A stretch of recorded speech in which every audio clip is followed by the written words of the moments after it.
आज हम अगले डिवाइस मतलब कि रेक्टिफायर के बारे में बात करेंगे।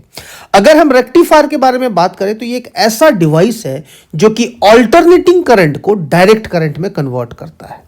तो अगर हम बात करें इसके डेफिनेशन के बारे में तो it is a device, a rectifier is an electrical device that converts alternating current यानी कि AC to direct current DC. अब चलिए अगर हम रेक्टिफायर के बारे में बात करते हैं तो रेक्टिफायर बेसिकली दो तरह का होता है, एक हाफ वेव रेक्टिफायर और दूसरा फुल वेव रेक्टिफायर। तो हाफ वेव और फुल वेव रेक्टिफायर के बारे में बात करने से पहले हम लोग सबसे पहले देख लेते हैं कि हाफ वेव रेक्टिफायर होता क्या है। आइए हाफ वेव रेक्टिफायर का सर्किट डायग्राम देखते हैं। हाफ वेव रेक्टिफायर में आपको यहां पे दिख रहा होगा कि हमारा सबसे पहले एक एसी इनपुट है और यहां पे ये जो आप पूरा कंस्ट्रक्शन देख रहे हैं ये हमारा ट्रांसफार्मर है, ये हमारा एक डायोड है, ये हमारा आउटपुट है जहां पे हमको पूरा करंट मिलेगा। यहां पे हम इनपुट और आउटपुट वेव फॉर्म बनाएंगे और पूरा कंस्ट्रक्शन और पूरा वर्किंग आपको समझाएंगे।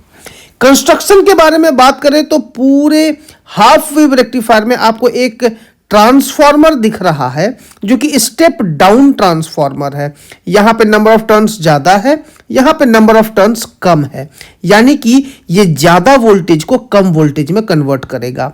अगर यहां पे एसी इनपुट 220 वोल्ट देते हैं तो यहां पे बाद में 10 वोल्ट या फिर 5 वोल्ट में ये कन्वर्ट हो जाएगा। ठीक है, अब यहां पे स्टेप डाउन है तो वोल्टेज कम होगा। यहां पे इनपुट के बारे में बात कर रहे हैं तो यहां पे इनपुट में एसी रहने वाला है, आउटपुट में डीसी कैसे मिलेगा उसके बारे में बात करते हैं। तो ये था हमारा कंस्ट्रक्शन। इसमें एक डायोड था, एक आउटपुट है, इसको लोड रेजिस्टेंस भी कहते हैं, आरएल कहा जाता है, लोड रेजिस्टेंस। ठीक है, अब ये लोड रेजिस्टेंस में हमको आउटपुट का वेव फॉर्म मिलेगा। ठीक है, तो अब यहां पे आगे बढ़ते हैं और सबसे पहले इनपुट का फर्स्ट वेव फॉर्म के बारे में बात करते हैं। अगर हम ये upper half cycle input wave form का बात करें, अगर अपर हाफ साइकिल में करंट कुछ इस तरह से है तो हम ऐसा मान लेते हैं कि हमारा इस जगह पे पॉजिटिव चार्ज होगा और यहां पे नेगेटिव चार्ज होगा।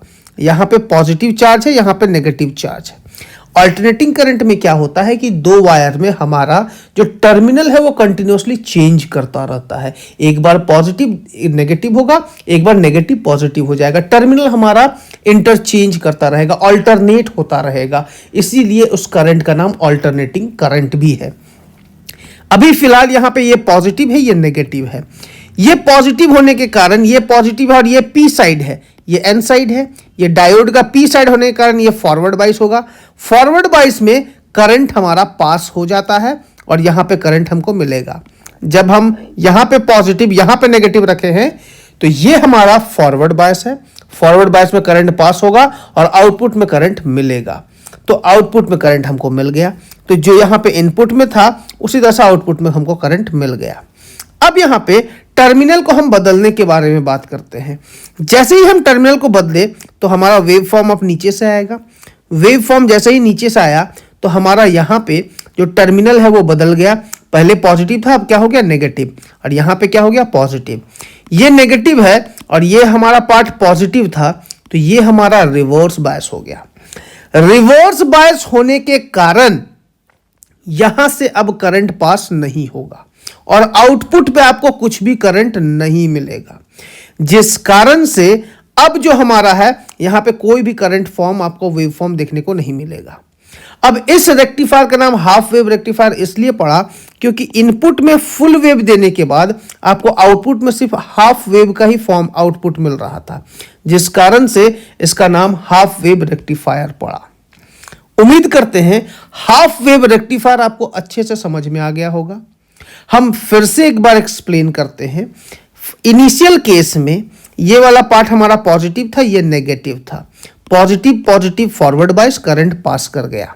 ठीक है, और यहां पे वेव फॉर्म मिला, यहां पे वेव फॉर्म आपको मिल गया। ठीक है, लेकिन जब हम नेक्स्ट हाफ के बारे में बात करें तो ये नेगेटिव हो गया, ये पॉजिटिव हो गया, तो ये रिवर्स बायस, कोई करंट पास नहीं होगा और कोई करंट पास नहीं होने के कारण यहां पे सीधा क्या हो गया, ऐसे ही पार हो गया और यहां पे कोई करंट हमको देखने को नहीं मिला। तो फुल वेव इनपुट के कारण आपको आउटपुट पे हाफ वेव ही मिल रहा है। जिस कारण से इस रेक्टिफायर का नाम हाफ वेव रेक्टिफायर है। ऑब्वियस सी बात है कि इसका एफिशिएंसी कम होगा। तो आइए इसके कंस्ट्रक्शन और वर्किंग के बारे में बात करते हैं। तो अगर हम इसके कंस्ट्रक्शन के बारे में बात करें तो इसका कंस्ट्रक्शन कहता है कि the half wave rectifier circuit consist of transformers, primary and secondary windings. ठीक है ना, वो आपको प्राइमरी और सेकेंडरी वाइंडिंग्स दिखा था। पीएन जंक्शन डायोड है and the load resistance RL है। Half wave rectifier converts alternating current to direct current voltage. A half wave rectifier circuit transforms using only one diode. मतलब half wave rectifier में सिर्फ एक ही diode लगा रहता है। ये बेसिकली कंस्ट्रक्शन है हाफ वेव रेक्टिफायर का। अब आइए वर्किंग के बारे में बात करते हैं। ऑलरेडी वर्किंग को हम लोगों ने एक्सप्लेन किया, बस उसको लैंग्वेज में लिख देंगे।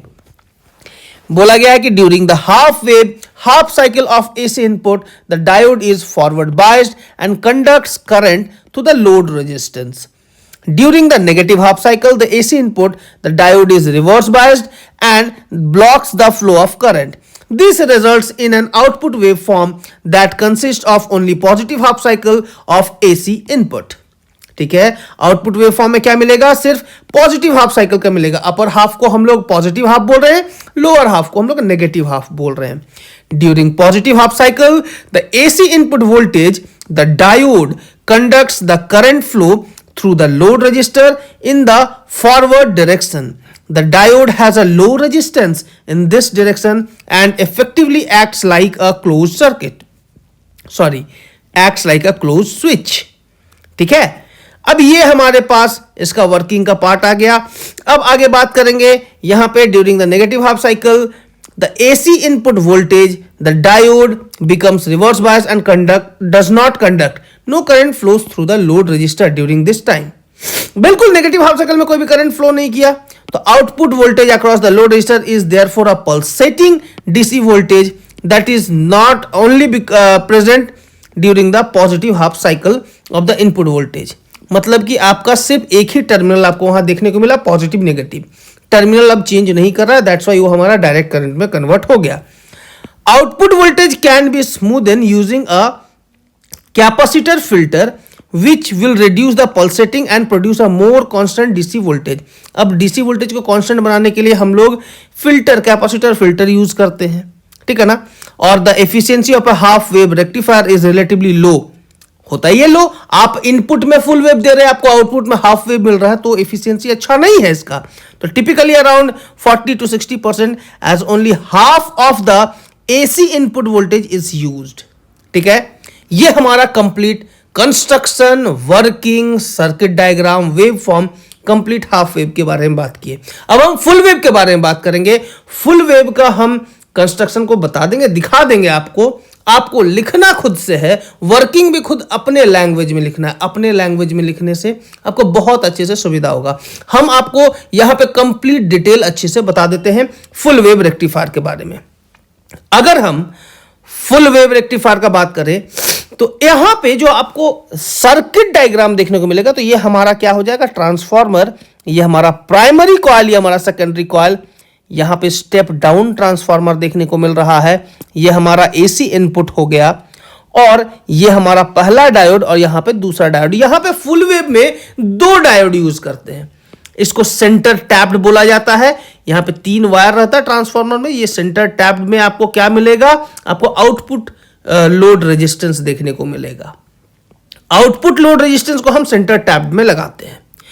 अब हमारा इनपुट और आउटपुट वेव फॉर्म क्या होगा उसके बारे में बात करेंगे विथ वर्किंग।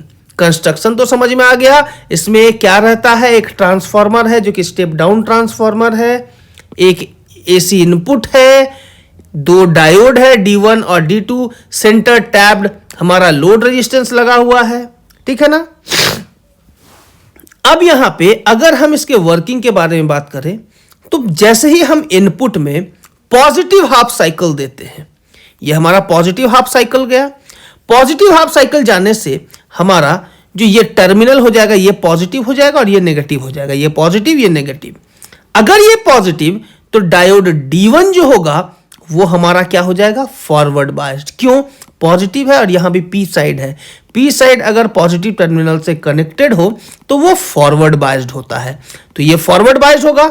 और ये नेगेटिव है और ये पॉजिटिव है तो ये हमारा रिवर्स बायस हो जाएगा। ये रिवर्स बायस तो यहां से कोई करंट फ्लो नहीं करेगा, लेकिन यहां से तो करंट फ्लो करेगा। यहां से करंट फ्लो करने के कारण आपको आउटपुट पे लोड रेजिस्टेंस पे आपको करंट मिलेगा D1 के कारण। D1 डायोड से आपको करंट फ्लो होगा जब पॉजिटिव हाफ साइकिल हुआ, तो जिस कारण से आपको आउटपुट में पॉजिटिव हाफ साइकिल का वेव फॉर्म देखने को मिलेगा।